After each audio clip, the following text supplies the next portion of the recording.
Hey everybody, Scott from What You Seek here, and today we're going to look at the Orient Mako USA version number 2. Now, Orient has been around since 1950, and since 2009 they have been wholly owned by Seiko Epson Corporation.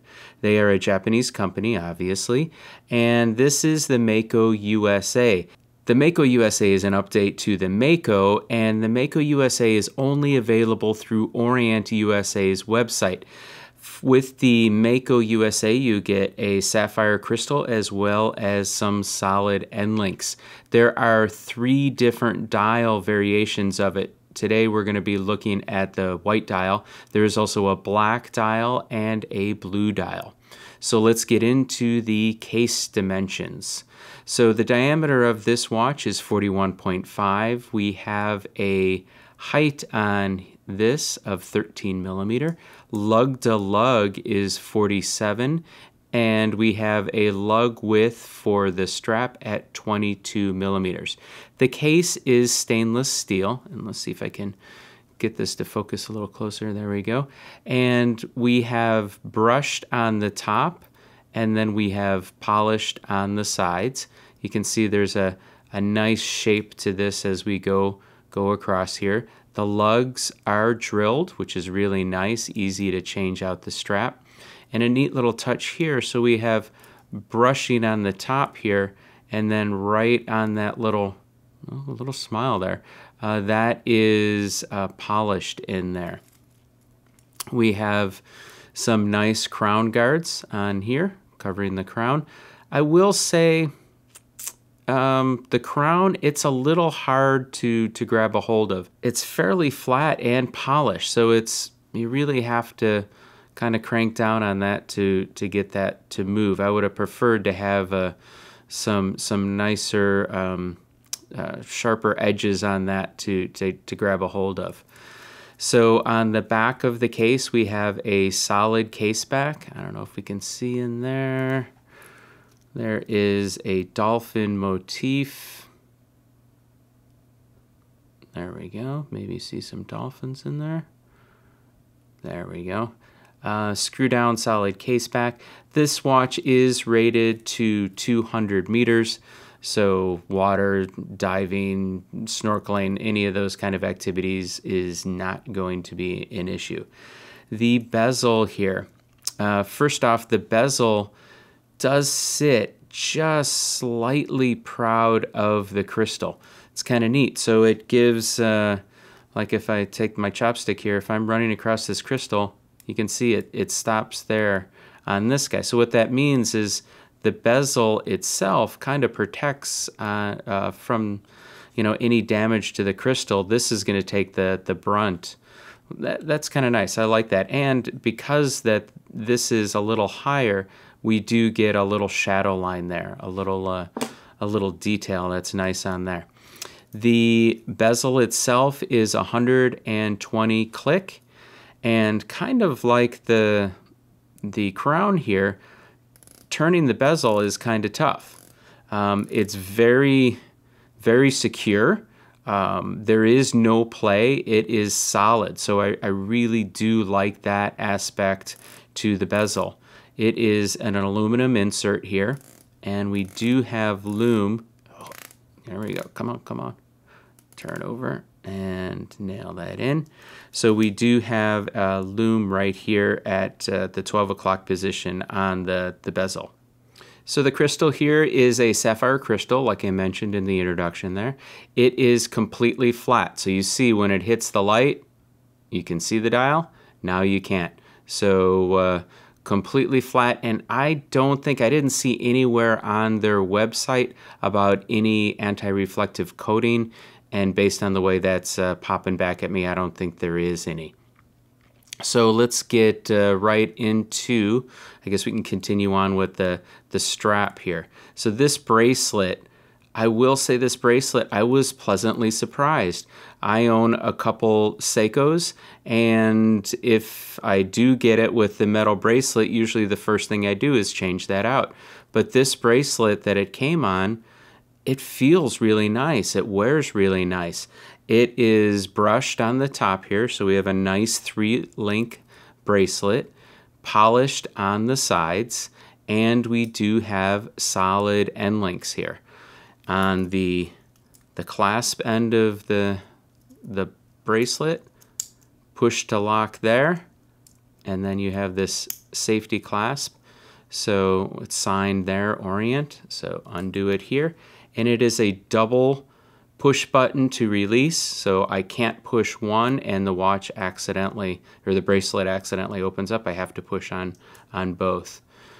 Real basic mat in there, but very comfortable. I'll get into that when I talk a little bit about the wearing experience with the watch.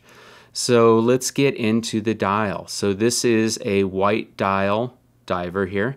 So, you know, there's most divers, I would say, in what I see in and day out are a black dial or a blue dial, or sometimes you see the orange. And there are white dial versions out there. Check out Watch You Seek. There's a really good thread on white dial divers. And if you like this, but maybe you don't like this design, but you like the white dial, there's definitely some other watches out there that might fit what you're looking for.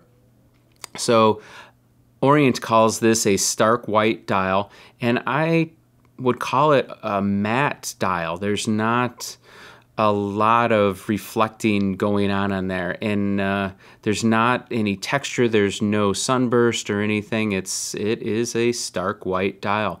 We have applied indices, and those are lume filled. They have a little polished outline, and then they're filled with the lume. The lume on this watch is absolutely killer. It glows green. It is the kind of lume where if you're out during the day, I'm driving around, I look down, my watch is just glowing green. It's really nice. I like that.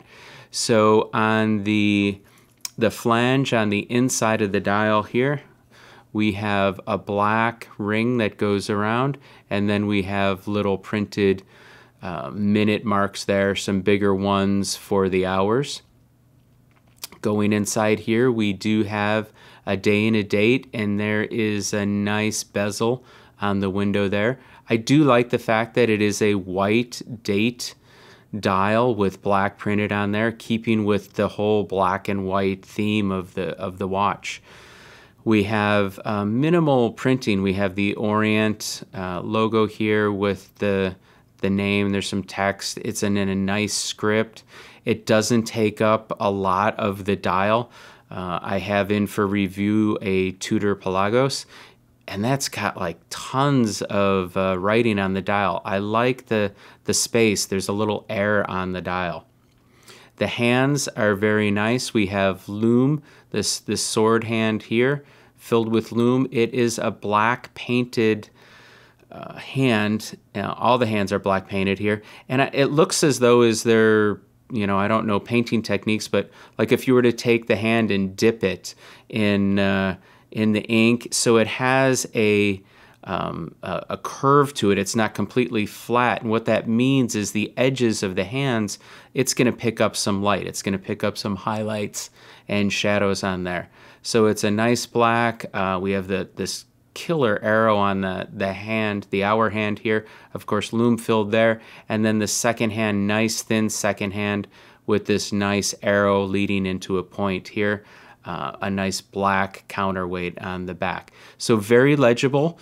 You know, the only, if you could have done like all black or something if you wanted like high contrast, but I definitely like the way that we have the lume on there. Like I said, that lume is killer. So the movement on this watch is an F6922. It is an automatic with hand winding, and it hacks. Now the previous version, this is the Mako II USA. The previous version, the Mako USA, had a pusher. The movement required a pusher here to advance. I believe it was the day of the week. I did not like that extra pusher there. I'm not a fan of having extra things like that. Now, of course, a chronograph, you need things. But even like a Seamaster with the helium escape valve over here, it's just not for me. So I like this new movement. The previous movement was not a hacking movement either. So we've done away, Orient's done away with this pusher here, and we just have the one crown. It's a quick set date, and we get a power reserve of about 40 hours. So definitely a nice upgrade to the movement for the Mako USA version 2. Okay, so let's get it on the wrist. Here we go. So this is the Orient Mako USA number 2. And my wrist, just for reference, I'm about a 7.5 inches or about 18.5 centimeters. And this watch wears incredibly comfortable. And I'll compare it. I have an SKX, a Seiko here. This is 41.5 millimeters, but it looks a little smaller. I like the bezel. The bezel here, it slopes down, so it's very comfortable if you're wearing a jacket or a long sleeve, something like that. It does sit nice on the wrist. The case back has a little bit of a bevel to it, so it lifts off this part off the wrist. So overall, really comfortable. The bracelet here, we start out at 22 millimeters, and it tapers in just a little bit. Not much, so it still keeps this nice, very manly or strong diver-esque style here, the oyster bracelet look. So it has a nice feel. The buckle here, well, let's center back up here. The buckle you see is pretty short. Some metal bracelets have really long buckles that sometimes get uncomfortable. This is fairly short. So overall wearing experience, I will say, is really nice. It does look smaller than it actually is. I mean, 41.5, it's not small and it's not huge. I guess in a diver world it would probably be a little on the smaller side, but very comfortable on the wrist. Okay, so here is let's focus. There we go. On my left here, this is the Seiko SKX007. I do have an aftermarket bezel on here. This is a ceramic lume insert here on the Seiko. But you can kind of get just an idea visually how different they look. There's only a difference of about a millimeter. The Seiko is slightly larger, but not much. But visually, the Orient seems smaller. And it just, when you look at it on your wrist, it just has a little different feel to it. So I definitely do like that. I like them both, but the Orient definitely, for whatever reason, wears a little smaller. And I will say, with the solid end links and the way the bracelet fits in here, you can see that right at the edge of the lug, this pulls straight down. Some bracelets have, the way that they're made, there's like a link in here, and then the bracelet can't curve till you get out to here. But this can pull straight down, so that can sit on your wrist. You can adjust it to where it's very comfortable. Let me talk about the buckle here. I forgot to mention, you do have 3 micro adjustments here. So even if you're out at a restaurant, you can take a toothpick and change that out pretty easy. So really nice strap. Caught me by surprise on how nice it is. So that's my wearing experience with the Orient Mako USA version 2. If I could, what would I change on this watch? Probably first off would be the bezel. I love the bezel, the way it's very tight. There's no play to it. I like the 120 click, but it is too tight. It's hard to turn. And like I mentioned, the bezel turns down, and there's not a lot of grip area on here to grab. So it is hard to turn. The other thing is, same thing with grip on the crown here. It's very polished. It's fairly smooth. It's a little difficult to get that to unscrew. It's a screw down crown, and you really just have to kind of grab it, which is fine. It's not going to unscrew accidentally, that's for sure. So what would I keep? Well, I love the white color of this. That's it. I was completely 100% drawn to this watch when I first saw it based on the color and the black and white and the contrast. I really, really enjoy that. The lume, killer lume. I love some of the lume that we're seeing these days on these watches. So I really do enjoy the lume and the bracelet. I mentioned a couple of times how surprised I was with the quality, the fit and finish and the feel of this bracelet. It doesn't rattle around. It's a very, very comfortable, good looking, easy to adjust bracelet. So definitely I enjoy the watch. So my takeaway, I think that this watch, the Orient Mako USA II, is killer for the price. And the price here in US dollars, it is $375.